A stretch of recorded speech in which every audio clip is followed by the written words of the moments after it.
Hello students, NK Mittal law class में आपका स्वागत है। मेरा नाम निधि मित्तल है। आज यहाँ पर एक और मॉक टेस्ट हो रहा है जो कि रिलेट करता है भारतीय दंड संहिता से। आपको पता ही होगा स्टूडेंट्स कि हमारे यहाँ पर अब से रोज़ाना रात को 8 बजे रेगुलर रात को 8 बजे मॉक टेस्ट की क्लासेस हो रही हैं, चाहे वो एविडेंस एक्ट से रिलेट कर रही हों, कॉन्ट्रैक्ट एक्ट से हों, इंडियन पिनल कोड से हों, ट्रांसफ़र प्रॉपर्टी एक्ट से हों। अभी इन्हीं की क्लासेस रेगुलर स्टार्ट की गई हैं मॉक टेस्ट की। तो आप क्लास को अटेंड करिए रोज़ाना रात को 8 बजे। तो चलिए फिर अपनी आज की क्लास स्टार्ट करते हैं जो रिलेट करती है भारतीय दंड संहिता से। पहला क्वेश्चन, या धमकी देता है, इंग्लिश में भी क्वेश्चन लिखे गए हैं, या धमकी देता है कि यदि बी ने उसको पैसा नहीं दिया, या धमकी देता है, किसको या धमकी दे रहा है? बी को, कि यदि बी ने पैसा नहीं दिया तो या क्या करेगा? वाई यानी कि क्या करेगा? बी के खिलाफ मान हानिकारक अपमान लेख प्रकाशित करेगा। इस प्रकार से वह अपने आप को पैसा देने के लिए बी को इंड्यूस कर रहा है, बी को इंस्टिगेट कर रहा है। यहाँ पर वाई ने कौन सा अपराध किया है? सही आंसर क्या होगा स्टूडेंट, बता दीजिए। यस, तो इसका सही आंसर होगा यहाँ पर बी की तरफ से। यहाँ पर वह इस प्रकार से बी को उत्प्रेरित कर रहा है, तो यहाँ पर वाई ने कौन सा अपराध किया है? वाई ने यहाँ पर एक्सटॉर्शन करा है, और एक्सटॉर्शन को इंडियन पिनल कोड के सेक्शन 383 में बताया गया है। भारतीय दंड संहिता के तहत विधि विरुद्ध जमाव को, भारतीय दंड संहिता के तहत अनलॉफुल असेंबली को कहाँ डिफाइन करा गया है? क्वेश्चन आराम से रीड करिए। मैंने पूछा है अनलॉफुल असेंबली को कहाँ पर डिफाइन करा गया है, वो कौन सा सेक्शन है जिसके अंतर्गत बताया गया है कि किस प्रकार के जमाव को अनलॉफुल असेंबली के रूप में हम जानेंगे। Section 141, section 144, section 144, section 145, section 146। सही आंसर क्या होगा? अनलॉफुल असेंबली को कहाँ डिफाइन करा गया है, कौन से सेक्शन में? सेक्शन 141 में डिफाइन किया गया है।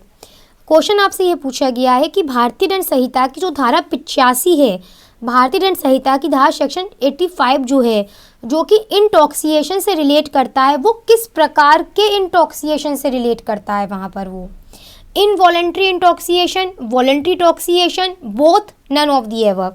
सही आंसर होगा इनवॉलेंट्री, अस्वैच्छिक इंटॉक्सिएशन। आपको पता ही होगा, अगर कोई व्यक्ति यह कहता है कि वो नशे की स्थिति में था, तो उसको सेक्शन 85 के तहत लाभ तभी प्राप्त हो सकेगा जब पहले यहाँ पर वो ये साबित कर दे कि जो उसको नशा करवाया गया था वो उसकी इच्छा के विपरीत था, उसकी जानकारी के बिना था। इसलिए मैंने आपसे कहा कि सेक्शन 85 के तहत किस प्रकार के इंटॉक्सिएशन की बात की जा रही है, तो यहाँ पर इनवॉलेंट्री इंटॉक्सिएशन के बारे में बात की जा रही है।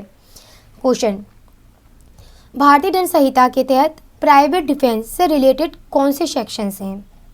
सही आंसर बताइए क्या होगा। सेक्शन 96 से लेकर 108 तक, सेक्शन 92 से लेकर 106 तक, सेक्शन 96 से लेकर 106 तक, या ऐसा कुछ है ही नहीं? सही आंसर होगा भारतीय दंड संहिता के तहत प्राइवेट डिफेंस से रिलेटेड जो सेक्शन है वो 96 से लेकर 106 तक में बताए गए हैं, 96 से लेकर 106 तक में। क्वेश्चन, जब अपराध केवल जुर्माने से दंडित हो, क्या लिखा है? जब अपराध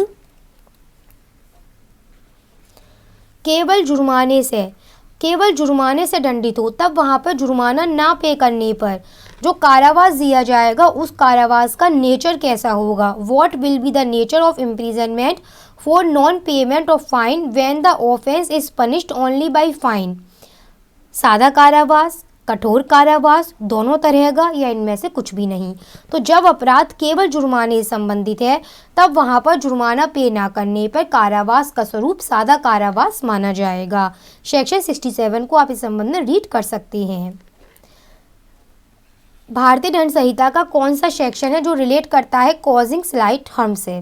कॉजिंग स्लाइट हार्म से रिलेट करता है, वो कौन सा सेक्शन है? Section 121, section 95, section 326A, section 326B, section 95। भारतीय दंड संहिता कौन सी धारा है जो कि हत्या की कोटि में न आने वाले आपराधिक मानववध के लिए दंड का प्रावधान करती है? Which section of Indian penal code provide for punishment for culpable homicide not amounting to murder? बताइए सही आंसर क्या होगा, वो कौन सा सेक्शन है? वो सेक्शन है 304, धारा 304 है जो रिलेट करती है हत्या की कोटि में न आने वाले आपराधिक मानववध के लिए दंड का प्रावधान। क्वेश्चन, ये एक परिभाषा पूछी गई है, बताइए किससे रिलेट करती है ये। जो कोई किसी व्यक्ति को किसी स्थान से जाने के लिए बल द्वारा विवश करता है या प्रवंचनापूर्ण उपायों द्वारा उत्प्रेरित करता है, वह उस व्यक्ति का, बताइए किसके रिलेट करेगा ये। It is said that anyone who force a person to go from a place by force और instigate deception by full measure is said to have that person. सही आंसर क्या होगा, वह उसका अपहरण कर रहा है, एबडक्शन कर रहा है। सेक्शन 362 इससे रिलेट करता है, 362। क्वेश्चन, वाई पर अपना मुक्का इस आशय से ए यह संभवतः जानते हुए हिलाता है कि उसके द्वारा वाई को यह विश्वास हो जाए कि ए वाई को मारने वाला है। ए ने यहाँ पर क्या किया है, A shake his punch at Z, possibly know it to make Z believe that A is about to kill. यहाँ पर ए ने क्या करा है, बताइए, A is about to kill. यहाँ पर ए ने क्या करा है, यहाँ पर ए की तरफ से क्या करा गया है, यहाँ पर ए ने हमला करा है। वाई पर अपना मुक्का इस आश्रय से ए, यहाँ पर ए ने क्या करा है, यहाँ पर ए ने असॉल्ट करा है। सेक्शन 351। क्वेश्चन, ए बी को राजमार्ग पे मिलता है, एक पिस्तौल दिखाता है और बी की थैली मांगता है, बैग मांगता है। ए बी को राजमार्ग पे मिलता है, एक पिस्तौल दिखाता है और बी का बैग मांगता है। परिणाम स्वरूप बी, हाँ, और बी का बैग मांगता है। परिणाम स्वरूप बी अपना बैग ए को दे देता है। यहाँ पर ए ने बी को तत्काल उपहित का भय दिखाकर, यहाँ पर ए ने बी को तत्काल उपहित का भय दिखाकर बैग प्राप्त कर लिया है और उद्यापन करते समय वह उस समय वहाँ पर ही उपस्थित है। यहाँ पर ए ने कौन सा अपराध करा है, बताइए सही आंसर। और जिनको मैंने हाईलाइट करा है वो इसके एसेंशियल हैं, आप समझ गए होंगे। यहाँ पर ए ने रॉबरी करी है, रॉबरी जिसको सेक्शन 390 में डिफाइन करा गया है इंडियन पिनल कोड के तहत। वह कौन सा केस रहा है जिसमें कल्पेबल होमिसाइड और मर्डर के बीच में अंतर बताया गया है, कौन सा केस रहा है जिसमें कल्पेबल होमिसाइड और मर्डर के बीच में अंतर बताया गया है। आर बनाम पिंस, आर बनाम मैग्ना कटेन, आर बनाम गोविंदा या इनमें से कोई नहीं। सही आंसर है आर बनाम Govinda. IPC Indian penal code का सेक्शन 366A निम्नलिखित में से किस प्रकार के अपराध संबंधित है। Option A, problem based question है। वाई को दीवार से घिरे हुए स्थान में प्रवेश कराकर ए उसमें ताला लगा देता है। वाई को दीवार से घिरे हुए स्थान में प्रवेश करा के ए उसमें ताला लगा देता है। इस प्रकार वाई दीवार की परिसीमा से परे किसी भी दिशा में नहीं जा सकता है, किसी भी दिशा में नहीं जा सकता है। ए ने यहाँ पर क्या करा है, ए ने यहाँ पर सदोष परिरोध किया है, रॉन्गफुल रेस्ट्रेंट किया है, जिसको धारा 340 में बताया गया है। जब दो या दो से अधिक व्यक्ति लोक स्थान में लड़कर लोक शांतियाँ बिघड़ डालते हैं तो ये कहा जाता है कि वह when two or more people fight in a public place or disturb public peace then it is said that they do, क्या कर रहे हैं। ये परिभाषा किसको रिलेट करती है, अनलॉफुल असेंबली को, एफ्रे दंगा को, रॉन्गफुल रेस्ट्रेंट को, या फिर इनमें से किसी को भी नहीं। जब दो या दो से अधिक व्यक्ति when two or more people fight in a public place and disturb public peace then it is said that they do एफ्रे दंगा, जिसे परिभाषित करा गया है भारतीय दंड संहिता की धारा 159 में। पूछा यह गया है इनमें से कौन सा करेक्ट नहीं है।